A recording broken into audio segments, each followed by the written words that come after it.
Thank you, George, for that sobering history of the city, Johnson City, and also of ETSU. Now, I would like for you to stand, and we will have a musical selection by Mr. Denny Williams, Lift Every Voice and Sing. This was a poem written by James Weldon Johnson and presented for the first time in 1900 in celebration of Abraham Lincoln's birthday. And this poem was set to music by his brother, John. It is a poem not only about the struggles and progress of a people, but it is about the struggles and progress of a nation. And it is a song that I think everyone should enjoy and learn from. And I think this is the reason that James Weldon Johnson called this Lift Every Voice. Not some voices, but every voice, and sing. So Mr. Williams will lead us in Lift Every Voice and Sing.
Thank you. You may be seated. Now, at this time, we would like to have audience participation. So if you have a question to ask one of the panelists, please come forward and stand at the microphone here and ask your question or make a statement.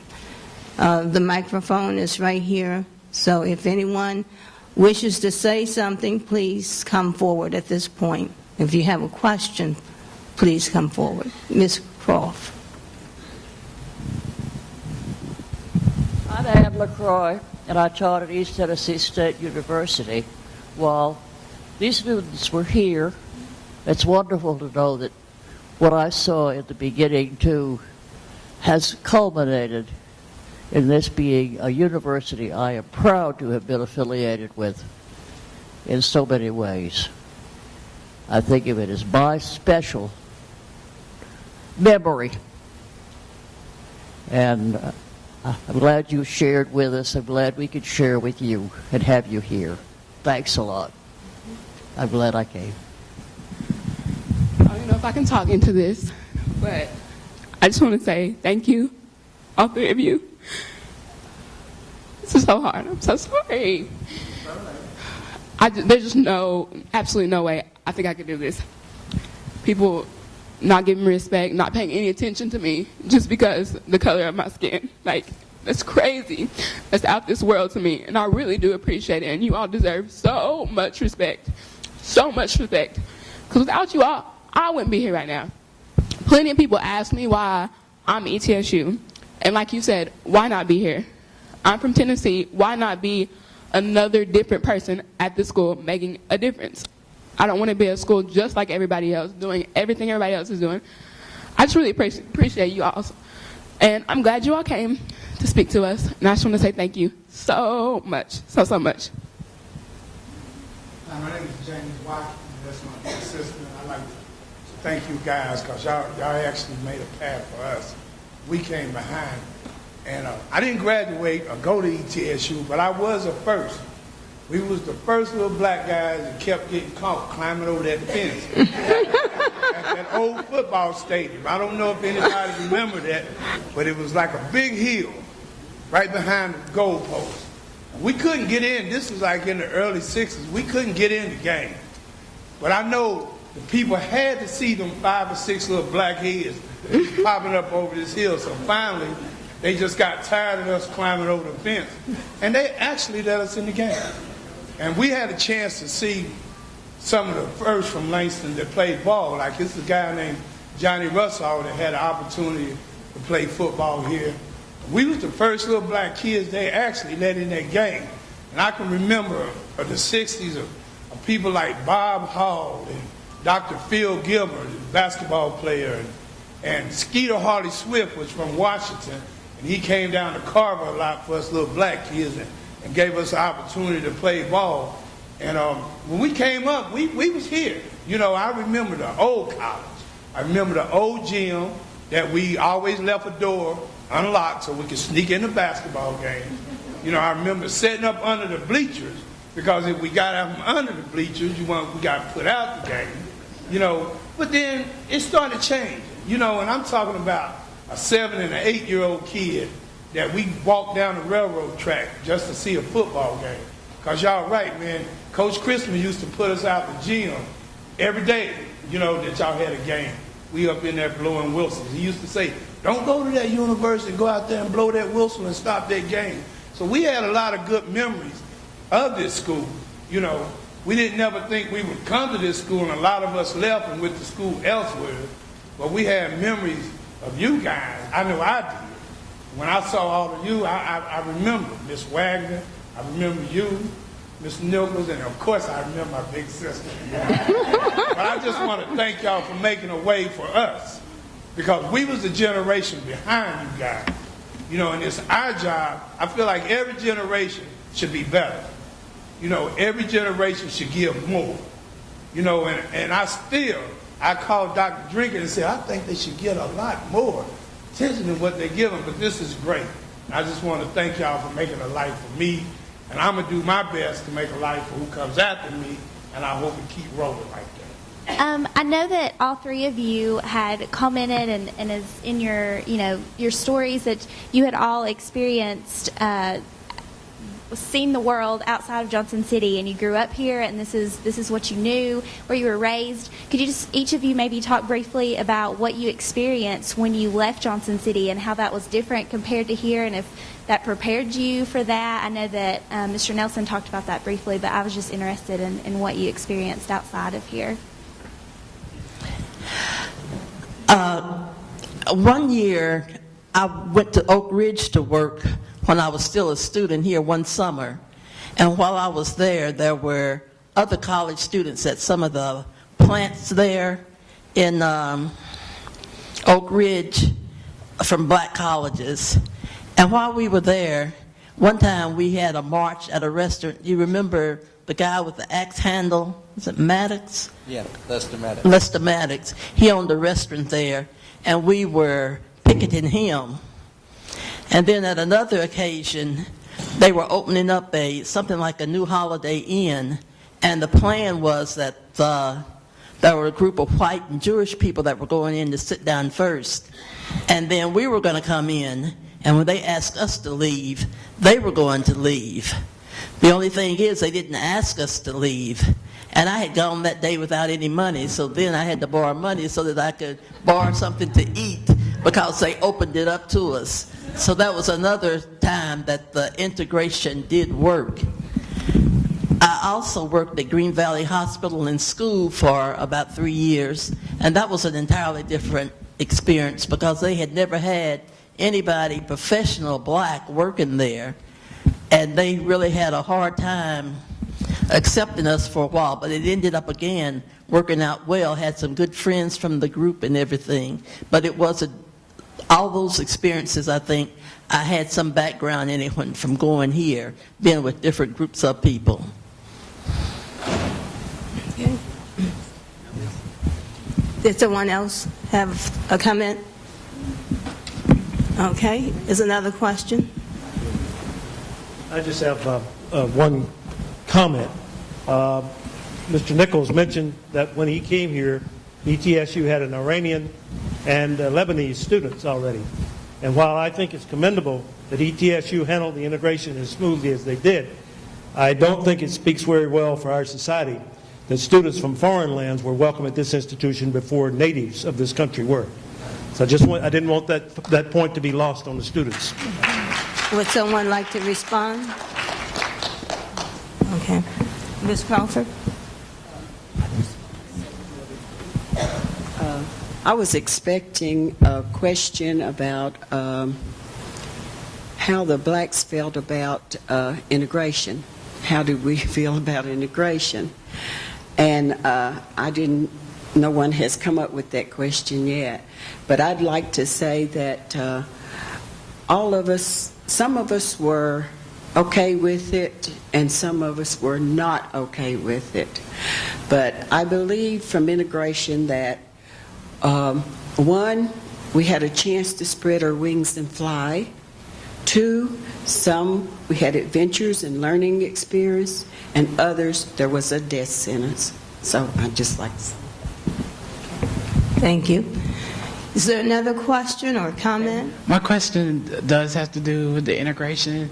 I'd like to know how each of y'all felt going into the transition, knowing that you were the only ones that were going to be there of African American descent, and especially for you, Mr. Nichols, being an African American male, during a time period where lynchings were becoming an all-time high, with the KKK strengthening numbers around this time as well, but mostly in Mississippi, Georgia, and Alabama.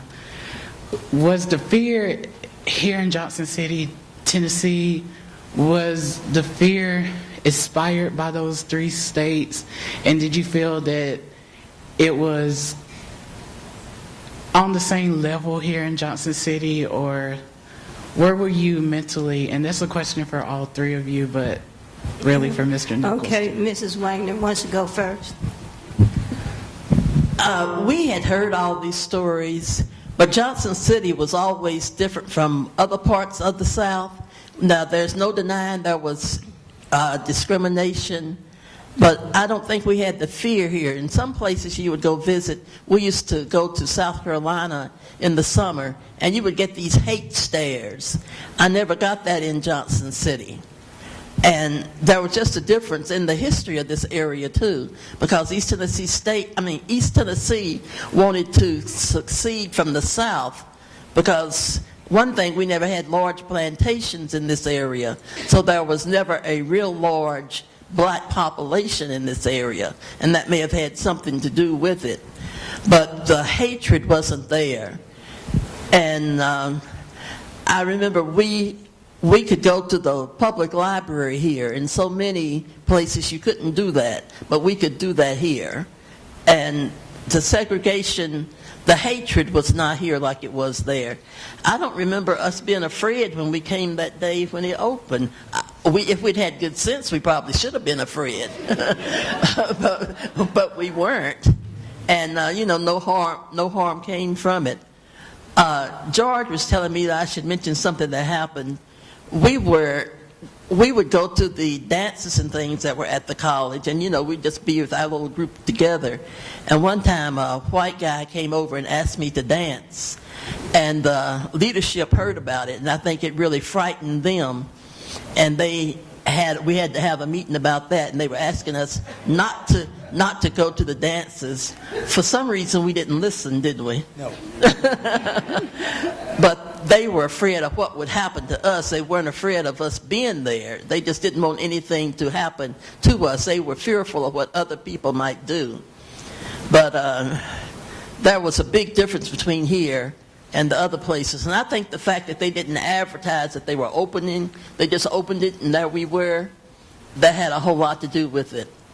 And like with the people on the bus when they got off to raise sand about them asking me to move, if you have one person that opens their mouth the right way, the group will follow the right way. If there had been somebody on that bus that wanted me to move and thought I should move, it probably would have gone a different direction. But I can honestly say that with the students, didn't have those problems, with them being rude or wanting something to happen. And I had, I'll tell a fast story. I met a girl that had gone to another integrated school.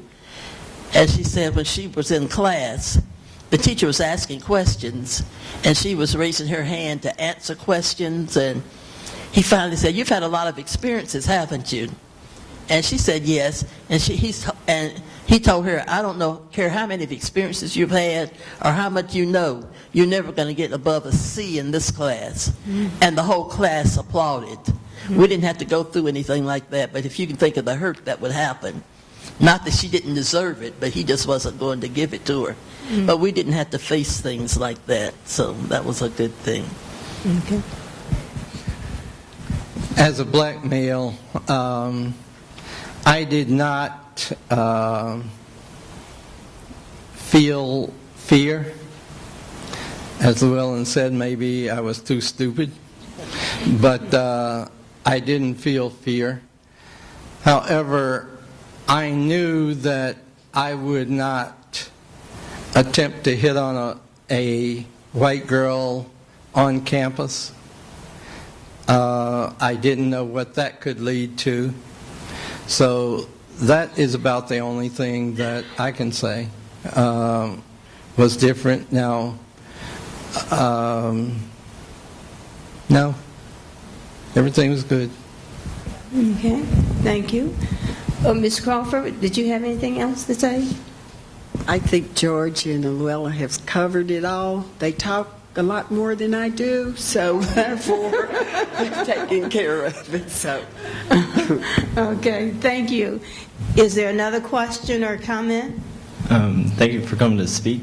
I really appreciate it, and I'm sure everyone else does here. This question is more directed to George and Elizabeth because of your military backgrounds.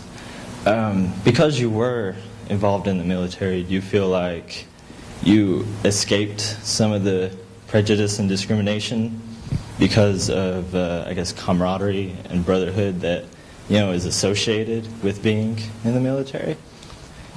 In the military, no. The military is a microcosm of the entire society. The one thing that the military has that society does not have are strict rules and regulations by which people cannot do what they can do out here willy-nilly.